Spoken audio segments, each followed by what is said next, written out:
1. A good day to you, Vector Control colleagues, and a warm welcome to all those linking in to our Asia-Pacific Malaria Elimination Network online course for vector surveillance and control. This module today will be on the mode of action of insecticides, and the module will be presented by Dr. Pradeep Srivastava. Dr. Srivastava is a former Joint Director and Head of Vector Control in the India National Vector-Borne Disease Control Program, and he has a wealth of experience in integrated vector management, including for malaria, filariasis, leishmaniasis, and others. So we thank Dr. Srivastava for your time preparing and presenting this module. We look forward to learning from you. Thank you very much, Dr. Srivastava. I now hand over to you. Please proceed with your presentation when you are ready. Thank you, Dr. Leo and Dr. Tin, for great opportunity for me to come and discuss on the platform of APMEN. It's very, very, very encouraging, and I love to share my thoughts, whatever knowledge I have, little bit. Thank you very much, and namaskar. We are now going to talk on mode of action of different insecticides which are used for integrated vector management, especially on the vector control program for vector-borne diseases. Now, basically, there are different class of insecticide which are being used in the vector-borne disease control program under integrated vector management, and they have got different actions on the insects, how they enter in the body and how they act so that insects are either paralyzed or they are killed. Now, if you look on the insecticides which are used, traditionals or the chemical compounds, so they will be either in the form of vapors or liquids or solids. Now, their entry points will be either they will be ingested through the mouth, that is the larval feeding process, and earlier there used to be Paris green. Actually, it is banned. So copper acetoarsenite was the chemical name, and then currently we are using Tamifos, which is a very well-known organophosphate group of insecticide. Now, the another mode of entry is either they inhale, the insects, they may inhale, and that inhalation process, actually what happens, it goes through trachea, that is the windpipe of the insects, through high vapor pressure. So dichlorowas was there, and HCH, that is the active ingredient, gamma isomer linden, that has now been banned. It is not under use. This was a chlorinated hydrocarbon. After the DDT, the HCH it came into the picture. Now, basically, most of the insecticide which are used as adulticide, they are used as a residual insecticide. They are in different class. I'm going to talk in detail for that. And they enter, either they work as a stomach poison or the nerve poison. Before we do understand about this, we must understand one very important point, that the insect body is having an open circulatory system, not like ours, mammals, like where the blood flows in either in artery or the veins. What does it mean, open circulatory system? Means all the organs are suspended in the body fluid, which is basically a blood, and that does not contain hemoglobin, so it doesn't look like red. It is basically a hemocyanin, so it is colorless basically. Why this is important to know?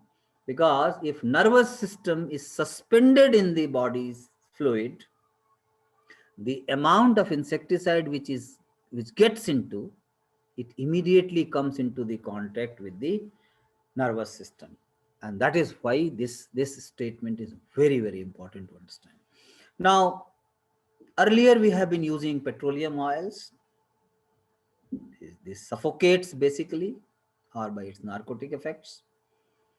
there used to be monomolecular, the oils of different viscosity, which used to form a monomolecular film. You just put one drop of the oil, it will spread on the water surface. And when it spreads on the water surface, it creates a barrier, and that suffocates because the larvae of the insects, they are not able to take the oxygen from the outside through their larval trunks. Now, this is very, very important. So the mortality is basically due to water surface tension and subsequent wetting of tracheal system, which will cause anoxia. Then coming to the major part of the insecticide, which is used under the vector control operation for indoor residual spray. The basic principle of indoor residual spray is again the same, that you spray the area where mosquitoes are tending to take rest so that they can come into the contact of the insecticide. Now, which area where the mosquito will take rest and insecticide will be touched? The basically when the mosquitoes, female mosquitoes, they feed with full blood fed stomach, they cannot fly. That is another dimension of the study, that is flight mechanism. So once they cannot move their wings, they cannot fly off, so it becomes mandatory for them to take rest on the walls. Now, once they sit on the walls, this habit has been explored by the scientists. You spray the walls with the insecticide, having longer residual efficacy. So, as many times mosquito will come, take the blood feed, they will rest, and they will pick up some insecticide. The moment the insecticide will be picked up, it will be absorbed, and the moment the insecticide goes inside the body, it comes directly into the contact with the nervous system. So the whole process of entry is like that, and that is why they call this a nerve poison, because they affect on basically organochlorine, organophosphate, or synthetic pyrethroids. They are nerve poisons, so they act on nerve. Where they act, how they act, I'm going to discuss more in detail. So if we classify the insecticides in the nervous system, when they act, to do the transmission of nerve impulses, if you just remember that one nerve has got one ending, and then another nerve has got one ending. So in between there is a nerve synapse.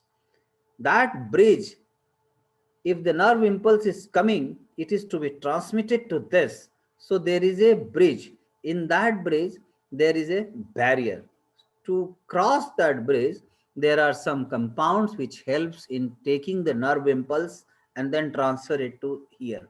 Like for example, acetylcholine. Acetylcholine is one which is always in a compound form, acetylcholine bromide, say for example.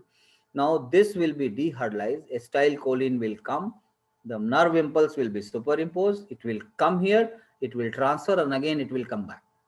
So there is one process where nerve impulse is superimposed and get released, and nerve impulse is transmitted to another axon or neurons. Now, to understand this further, there is one example, enzyme which is cholinesterase, which controls the release of those acetylcholine.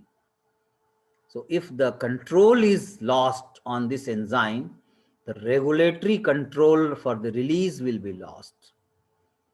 So this enzyme inhibition process, enzyme control process is inhibited by carbamate group of insecticide or phosphate group of insecticide.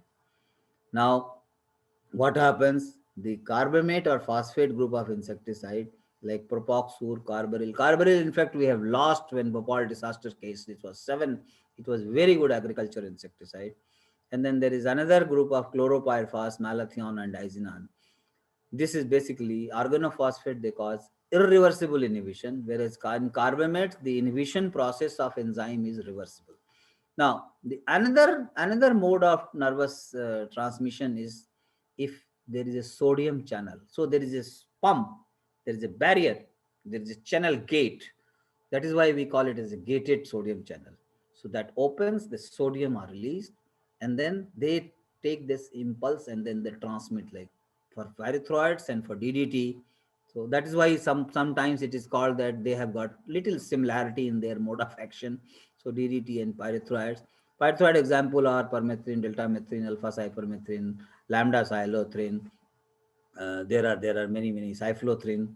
So these are governed by the sodium channels. So they affect here, and these carbamates and organophosphate they affect here. Now there is another one, the GABA receptors. So this receptor, these are controlled by cyclodine and phenylpyrazoles, and basically now the new compounds which are coming is fipronil or chlorodyne heptachloro. They are affected by this GABA receptors. Then there is acetylcholine receptors, which new insecticide class is coming, neonicotinoids and like spinoscides and that imidaclopids and thimerosal. They are affected by this. So these are the different insecticides which affect the nervous system either on cholinesterase or on sodium channel or on the GABA receptor or acetylcholine receptors. This is one. Now understand one by one. If you just look on this. So DDT, which is an organochlorine compound, the formula is C14H9C15. That is in soil the half life is 2 to 15 years and 150 years. That is why it is known as, it has been categorized in persistent organic pollutants, POP. And DDT is under phasing out. It is the use in health setup is governed as per Stockholm Convention of WHO, whereas in agriculture it is completely banned globally. And wherever it is being used, it has been allowed with a very strict vigilance in health setup. That is also under phasing out. This kills by as a nerve poison. Now what happens?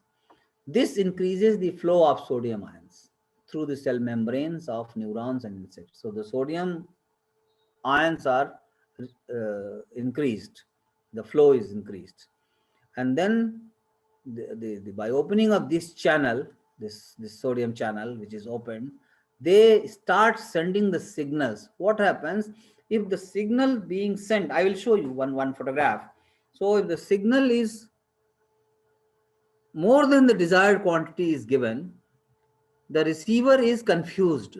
So more the sodium channels are accumulated on the other side, there will be superimposition and superimposition, and then that is where the convulsion starts, that the insects receiving the confused signals, and then they starts collapsing because of that. That is why it is written nervous system is overloaded with those signals. I will just show you. Malathion, ultimately the same phenomena has to happen, but by four methods. One, either by cholinesterase enzyme you stop acting, or it is something like that. One example I give, either you leave open your main door entry point of your house, or you leave one door open for your bedroom, or you leave open if you have got 5 exit or entry point. Any of the door you open, there are always chance of theft. So all the time these 5 doors or 4 doors are closed, and one either or the other, if it is lost or it is irregulated, the result is the theft. So the result is the overloading of the accumulation of the impulses, nerve impulses, which ultimately creating confusion and uh, collapse of the insects. So malathion is organophosphate class of insecticide, that is organophosphorus. And then it also exerts in, but this is non-systemic, wide spectrum. It was introduced in 1950 for this. What happens? It inhibits the cholinesterase enzyme. So once the cholinesterase enzyme activity, enzyme is always to regulate one reactions. So if cholinesterase enzyme, which is controlling the acetylcholine, it stops because it is inhibited. So acetylcholine, if it is being released, it will continue to be released, which will be very clear in one of my slides. This is the slide.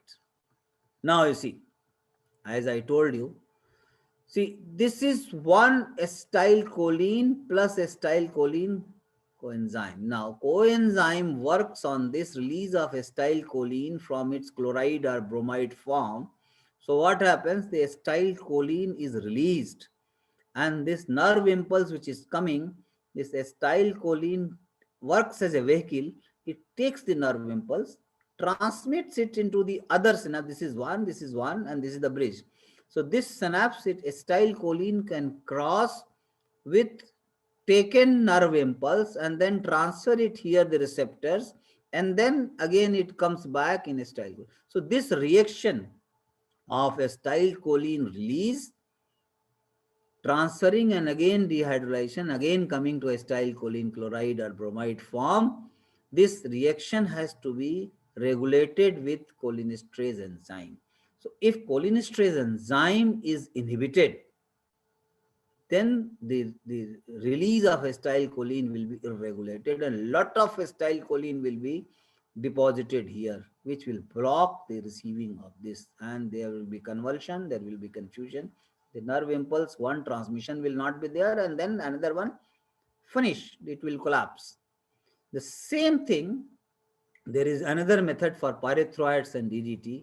So this, I'm sorry, this release of this inhibition process of acetylcholine, cholinesterase enzyme, the organophosphate and carbamates, they inhibit the cholinesterase enzyme.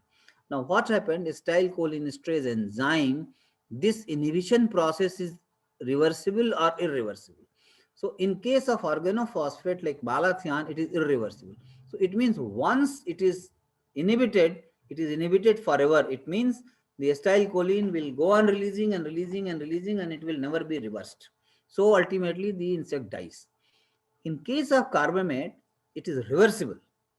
Reversible means for some time acetylcholinesterase enzyme will be inhibited, but after some time, in case of carbamates, this will be reversed. So the insect which has got paralyzed before death, the insects may recover also for shorter time.